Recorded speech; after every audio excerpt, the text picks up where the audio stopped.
প্রথমত প্র্যাকটিস ব্যাচের আজকে 3 নম্বর ক্লাস। তার মানে আমরা দেখো ডান সাইডে দেখতে পাচ্ছ নাম্বার সিস্টেম অলরেডি কমপ্লিট হয়েছে। অ্যাভারেজ আমি তোমাদের মানে চ্যাপ্টার ওয়াইজ আর কি কমপ্লিট হয়েছে। আজকে এইচসিএফ এলসিএম দিয়ে আমরা আলোচনা করবো আজকে 3 নম্বর ক্লাস।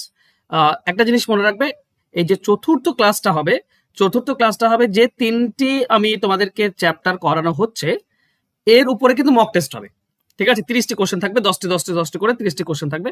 তো আজকের এই যে চ্যাপ্টারটা এটা করাচ্ছি, এই তিনটে চ্যাপ্টার নাম্বার সিস্টেম, অ্যাভারেজ এবং লসাগু গসাগু, এই তিনটি খুব ভালোভাবে দেখবে, কারণ পরবর্তী ক্লাসটা আমরা এই তিনটের উপর মক টেস্ট করবো। তারপর আবার সেই পার্সেন্টেজ থেকে প্রফিট এন্ড লস এইভাবে চ্যাপ্টার ওয়াইজ আবার শুরু হবে।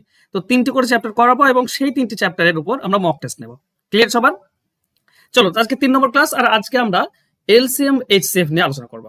ঠিক আছে, দেখো প্রথম প্রশ্ন বলছে সেই বৃহত্তম সংখ্যাটি যা 5834 থেকে বিয়োগ করলে প্রাপ্ত সংখ্যাটি 20, 28, 32 এবং 35 প্রতিটি সংখ্যা দ্বারা বিভাজ্য হবে, এবং সেটা কি? এটা এসএসসি সিজিএল 2010 এসেছিল। দেখো ব্যাপার হচ্ছে সেই বৃহত্তম সংখ্যাটি বাদ দিতে হবে। কোন থেকে? না এখান থেকে। যে বাদ দেওয়ার পরে কি পড়ে থাকবে না, বাদ দেওয়ার পরে 20, 28, 32 এবং 35 দ্বারা বিভাজ্য করলে ভাগ করা যাবে। তার মানে বিয়োগ করার পর যেটা পড়ে থাকবে সেটা লসাগু। আমি তোমাকে যদি বলি যে 20 দিয়ে, 28 দিয়ে, 32 দিয়ে এবং 35 দিয়ে ভাগ করা যায় কোন সংখ্যা, অবশ্যই সেটা লসাগুটা হয়, তাই না? সব থেকে ছোট লসাগুটা হবে, এরপরে তার দ্বিগুণ তিনগুণ থাকে সেটা আলাদা ব্যাপার। সব থেকে বড় যদি বাদ দাও তো কমসে কম, মানে আমি তোমাকে একটা উদাহরণ দিই, ঠিক আছে? ধরো এরকম যদি বলা হয়ে থাকে যে কত দ্বারা, ধরে নাও এই যে ধরো একটা সংখ্যা রয়েছে 20, তো 20 থেকে সব থেকে বড় কোন সংখ্যাটা বাদ দেবে, যে বাদ দেওয়ার পরে তাকে 3 এবং 5 দিয়ে ভাগ করা যাবে? আমাকে তো জাস্ট বলো, আমি ছোট্ট একটা দিলাম উদাহরণ। 20 একটা সংখ্যা আছে, 20 থেকে সব থেকে বেশি কোনটা বাদ দিলে সেটা 3 এবং 5 এই দুটি দ্বারা ভাগ করা যাবে? 5 বাদ দিলে আমি কি করে পাবো না, এই যে 3 আর 5 দ্বারা ভাগ করা যাবে, এটা লসাগুটা আমরা দেখবো।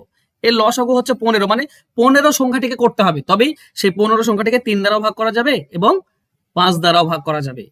তাহলে এই যে লসাগু 15, তাহলে কত বাদ দিতে হবে? তো এখান থেকে লসাগুটা বাদ দাও না, তাহলে তো পেয়ে যাবে 5 বিয়োগ করতে হবে। 20 থেকে 5 বিয়োগ করতে হবে, তাহলে 3 এবং 5 দিয়ে ভাগ করা যাবে। সিম্পল, আশা করছি বুঝতে পেরেছো। তো এখানে যদি তোমাকে প্রশ্ন এরকম থাকে যে 5834 থেকে কত বিয়োগ করলে 20, 28, 32 এবং 35 ভাগ করা যাবে, তো তোমার কাজ হবে কি না 20, 28, 32 এবং 35 এর লসাগু বের করা। চলো এর লসাগুটা বের করো, সেটা বের করতে হবে, বাকিটা বাদ দিতে হবে। তো সেটা কত? চলো আমরা যদি দেখি এটা, তো 4 দিয়ে 4, 5, 20, 4, 7, 28, 4, 8, 32, এটা 35 থেকে যাবে। আচ্ছা 5 দিয়ে দাও, 5 দিয়ে দিলে তুমি পাবে 7, 8, আর এখানেও 7 পাচ্ছ। 7 দিয়ে দাও, 7 দিয়ে দিলে তুমি 8 থাকবে, বাস আর নেই। তার মানে 5, 4, 20। আচ্ছা 8, 7, 56, ঠিক আছে, 56 আর 2 তোমার হচ্ছে 1112, 112, 10, 1120 আসছে, 1120 আসছে। ঠিক আছে, তোমরা যদি গুণ করো তো 1120 পাবে। তার মানে সংখ্যাটি 1120, যেটাকে 20 দিয়ে ভাগ করা যায়, 28 দিয়ে ভাগ করা যায়, 32 দিয়ে ভাগ করা যায় এবং 35 দিয়ে ভাগ করা যায়। বলো এতদূর বুঝতে পেরেছো? হ্যাঁ কিনা বলো। তাহলে বলো ওই যে 5834 আছে, এখান থেকে কত বাদ দিলে এইটা পাবো?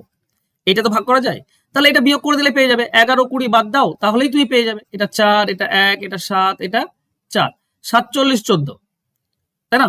এই সংখ্যাটা যদি বাদ দাও তাহলে 1120 পড়ে থাকবে, আর 1120-কে ওই যে 4টি সংখ্যা সেটা দিয়ে ভাগ করা যায়। ব্যাপারটা বুঝলে? হ্যাঁ কিনা বলো। কারো কোনো রকমের ডাউট আছে? নেই। চলো নেক্সট কোশ্চেন। একজন কৃষকের 945টি গরু এবং 2475টি ভেড়া আছে। তিনি গরু ও ভেড়াগুলির আলাদা আলাদা পালে ভাগ করে রাখেন। যদি প্রতিটি পালে সমান সংখ্যক প্রাণী থাকে, যদি ওই পালগুলো যথাসম্ভব বড় আকারের হয়, তবে প্রতিটি পালে সর্বোচ্চ প্রাণীর সংখ্যা এবং ওই কাজের জন্য প্রয়োজনীয় মোট পালের সংখ্যা কত?